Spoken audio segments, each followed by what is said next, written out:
So let's look at a few examples. Here is the Mishnah again, Avot. And look what it says. Any dispute or faction which is for the sake of heaven is destined to continue to exist. And one which is not for the sake of heaven is not destined to continue to exist. Which is a dispute or faction for the sake of heaven, it asks? It is the dispute or faction between the house of Hillel and the house of Shammai. By the way, what are the houses of Hillel and Shammai? Two schools of thought that existed when? In the Mishnaic period, obviously, in the very early period of the rabbinic, right, of the rabbinic period. And which is not for the sake of heaven, it is a dispute or faction of Korach and his congregation, referring here to what? The rebellion of Korach. Which took place where? Against Moshe. So it's where is it in the text? In the Torah. Yes. In the Torah. Right. So look what the rabbis do here. Two things. One, a dispute for the sake of heaven is a rabbinic dispute. Hillel and Shammai rabbinic period. A dispute that is not for the sake of heaven is a biblical Torah dispute over there. But why? What happened between Korach and Moshe? What did Korach do? He said, "Who made you the boss?" And what else did he do? He said, "I'm a Levite. I'm a Levi. Yeah. I have the same right that you do." So he removed himself from From the class. that community, Right.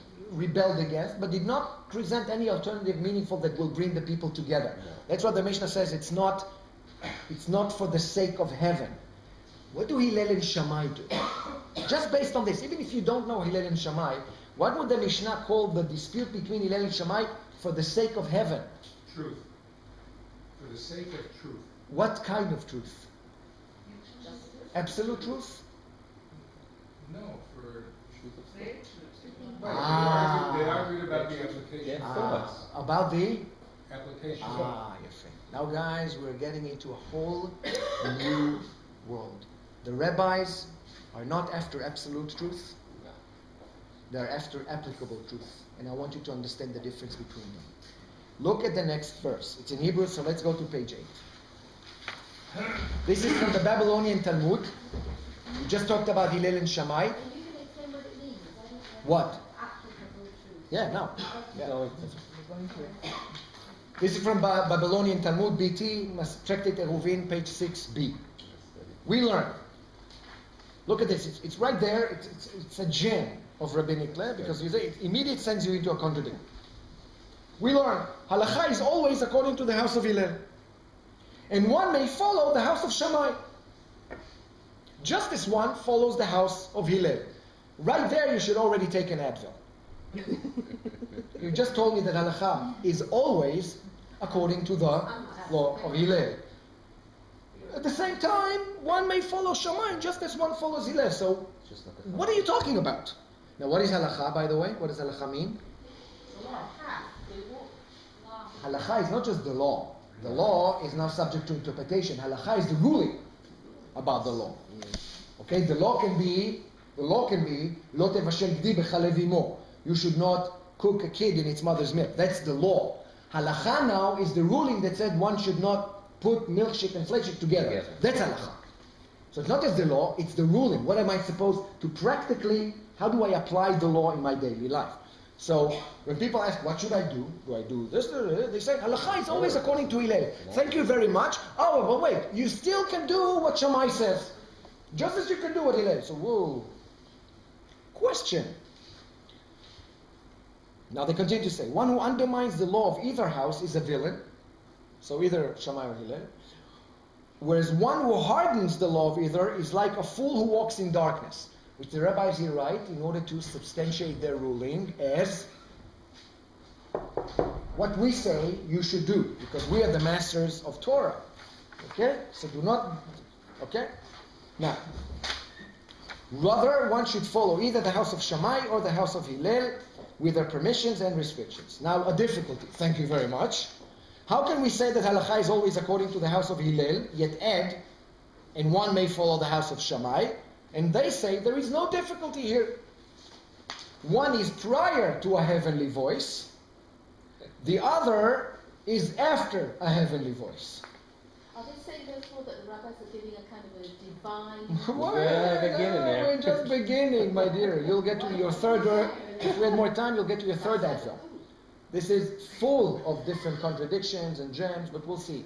What do the rabbis say here? What do you hear up to this point? And by the way, based on everything I just told you, something in this text should really bother you at this point. Not halakha according to Hillel Shammai, something else. What do they introduce into the text that you shouldn't have expected to find in a rabbinic text? Yes. Why? Since when do you all of a sudden introduce an element from the previous model? We just talked about a whole structure that comes and says Talmud Torah from bottom up, prophecy ceased from Israel. All of a sudden, in order to resubstantiate your authority as a rabbi, you bring God into the picture. What is going on? At least it should raise some sort of skepticism. Okay? So let's see now, what do they mean? We have to look at another excerpt. So what do they mean when they said, halakha is according to Hillel, but one could do what Shammai says? Rabbi Abba said in the name of Shmuel, for 3 years the house of Shammai and the house of Hillel disputed. These saying, halakha is according to us, and these saying, halakha is according to us. Up to this point, one doesn't need to be a brain surgeon to understand that they are in disagreement. In other words, one of them says, wear your socks with the right leg first. The other one says, no, you should wear your sock with the left leg first, because that's what? Good. No, Because? That's how the law should be applied. But based on whom? On the interpretation. From? We'll see in a minute. Now let's see. A heavenly voice came forth and said, these and these are the living words of God. And by the way, in the Hebrew, it can be also translated as the words of the living God. But halakha is according to Hillel. Now here's a question for you. God now comes and says, one said one thing, the other one said a different thing which is contradictory to you. A heavenly voice comes and says, I'm telling you that both are truth. I cannot fathom something like this. It's either one or the other, right? Both are true. In other words, in the mind of God, either can apply. However, halakha, what you should do in this world, is according to Hillel. Why? Because Hillel understands God better than Shammai? Obviously not, because God just said, according to me, both are true. I don't care so much about whether you wear your socks right or left. That's not the issue. The issue is a completely different thing. Look at the rationale they give here. On what grounds did the house of Hillel merit that halakha is established according to their position? Look at now what it gives. It's a rationale. They're gentle and humble, and they teach both their words and the words of the house of Shammai. And moreover, they give precedence in their reporting to the words of the house of Shammai before stating their own view. What kind of a truth, therefore, does halakha, rabbinic authority, represent?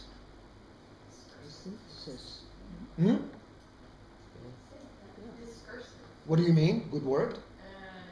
One that's based on conversation, debate, and then cites both sides. And whose justification is what? Ethics, and we already used that word, relevance and applicability. This is what should be done now. This is what should be done now. There is an absolute truth in the mind of God that comes and says, as long as you're trying to find the truth in the name of God, and you devote yourself to that debate, that activity in and of itself, which is the heart of the rabbinic world, is desired by divinity. The halakha, however, is no longer a divine ruling. The halakha is a product of rabbinic discourse. The reason Hillel was chosen by God is not because Hillel or the house of Hillel are wiser than the house of Shammai. And in a minute I'll show you the contrary. It is because all of their social traits. As leaders of a community on the horizontal level are far better than that of Shammai. They listen, they respond, they give credence, they give precedence to the words of the other person, and then they give a truth that is an applicable truth, not an absolute truth. Very, very important to understand. The rabbis now come and say, the nature of the debate between scholars of Torah is what is desired by God. The perpetuation of the debate itself. And that's really a great law that we find in Rabbinic Judaism. More important than finding the absolute truth is the perpetual quest for that truth, each generation anew. בכל דור ודור חייב לראות אדם עצמו כאילו הוא יצא ממצרים. This is also why the Talmud always gives us, look at the Talmud, it always gives us the debate, and by virtue of giving us the debate, it gives us the minority report.